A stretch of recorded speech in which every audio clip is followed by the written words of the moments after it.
The Crusades represented a remarkable collaboration among various Christian nations across Europe, aiming to unite and reclaim the Holy Land from their Muslim opponents. An impressive achievement. Considering Europe's nations were often in conflict with each other, the Crusades were expected to be a powerful demonstration of zeal and might. However, they ultimately ended in failure. What were the factors that led to this result, and how did they unfold? The First Crusade, which commenced in 1095 and concluded in 1102, was prompted by the emergence of the Muslim Seljuk Turks. At that time, following the Great Schism of 1054, the Christian world was divided between the Catholic Romans and the Orthodox Byzantines. Yet, as the Seljuks began encroaching upon Byzantine territory, Emperor Alexios, the first Komnenos, sought aid from Pope Urban II to defend their Christian lands. By 1087, the Turks had already captured the predominantly Orthodox cities of Antioch and Jerusalem. This led the Pope to summon the First Crusade on November 27, 1095, during the Council of Clermont. After approximately a year of rallying support by persuading all Christians that joining the crusade and taking the cross could absolve their sins and bring great rewards, Pope Urban succeeded in dispatching around 60,000 Christian warriors to assist the Byzantines. While these crusaders had been assembling, the Seljuk Turks were engaged in a fluctuating conflict with the Muslim Fatimid Caliphate from Egypt. The Fatimids eventually captured Jerusalem just months before the Christians' arrival. Although the crusading forces primarily consisted of peasants rather than knights, contrary to Emperor Alexios' request, the First Crusade proved successful. Antioch and Jerusalem were both reclaimed, along with additional gained territories, leading to the establishment of 5 new Christian states in the region. However, this remarkable victory alone did not suffice to appease the Christian world. A second crusade was initiated in 1147 and lasted approximately 2 years. The issue with this crusade lay in its objective, which technically aimed to reclaim the city of Edessa from the Seljuk Turks once again. However, when Pope Eugenius III issued the call for the campaign to commence in 1145, he was notably vague, promoting the goal more as a defense of holy lands and relics in the Levant, without explicitly mentioning Edessa. Consequently, confusion reigned on the battlefield regarding the primary objective of the Crusaders, leading to an ultimately embarrassing failure. Although some endeavors in Iberia and the Baltics yielded success, the overall outcome of the Second Crusade was profoundly negative. Internal conflicts between Western and Eastern Crusaders, coupled with inadequate planning and strategy, undermined the Christian endeavors and enabled Muslim adversaries to maintain control. This frustration would soon catalyze the onset of the next campaign. The Third Crusade commenced in 1189 with a renewed focus on recapturing the holy city of Jerusalem, which had fallen under the rule of the renowned Muslim leader Saladin of the Ayyubid dynasty. This time, initial successes, such as the capture of Acre, seemed to herald a potential redemption for the disappointments of the Second Crusade. When Pope Gregory VIII issued the call for the Third Crusade, it was unanimously agreed in the Christian world that success was imperative, and nothing short of the achievements of the First Crusade would be acceptable. However, by the conclusion of the 2-year campaign, only one of the initial 3 kings who had pledged to join the crusade remained alive, and his army had been severely depleted by the grueling final months of battle. Upon reaching the outskirts of Jerusalem, the final king, Richard I of England, recognized that his forces would be overwhelmed by any counterattack from Saladin's army. Consequently, he opted not to proceed with a siege on the city. This decision was a stark contrast to the aspirations of the Crusaders, making the Third Crusade the most disheartening campaign to date. However, the most disheartening campaign yet was the Fourth Crusade, initiated when Pope Innocent III summoned yet another crusade to commence in 1202, still with the objective of reclaiming Jerusalem. Astonishingly, the original goal of the Crusaders took an utterly bewildering and disturbing turn, as their real target became none other than Constantinople. Long-standing suspicions between the West and the East exacerbated the challenges of the Fourth Crusade. However, this was not the only issue to plague the endeavor. The first indication of trouble arose as the Crusaders were readying to depart from Venice to their initial target, Egypt. Prior to their departure, the Venetians demanded that the Crusaders reach an agreement, as they could not afford the steep cost of the Venetian ships. As part of this arrangement, the Crusaders were obligated to divert to the Christian city of Zara, recently seized by the Hungarians, to reclaim it for the Italians.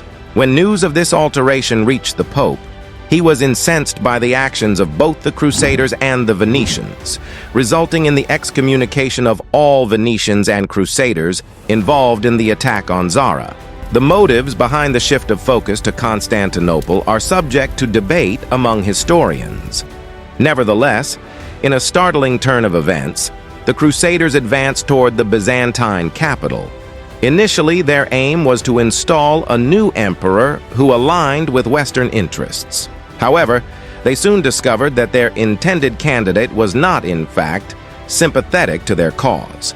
This resulted in a different usurper, Alexios Doukas, seizing the throne instead, prompting the Crusaders to resort to military force rather than continued negotiation. An initial assault on April 9, 1204, was repelled by the Byzantines, but the Crusaders breached the defenses 3 days later. Subsequently, they perpetrated mass killings and rapes of thousands of Byzantine defenders and innocent civilians, pillaging property along the way, including Christian churches. After several days of plundering, the Crusaders concluded their raid and a treaty was negotiated. According to the terms, the Venetians were granted 3/8 of the Byzantine Empire, and a Latin emperor was installed on the throne. The Byzantines never fully recuperated, and the Fourth Crusade revealed to the world that the true motives behind these campaigns were far from the noble portrayal they had been given. Nevertheless, Pope Innocent managed to persuade himself and others that another crusade was warranted.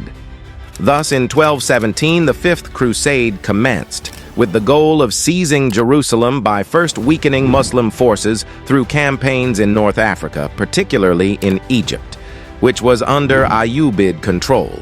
Predictably, by this juncture, the Crusaders were woefully unprepared, inadequately equipped, and lacking in organization.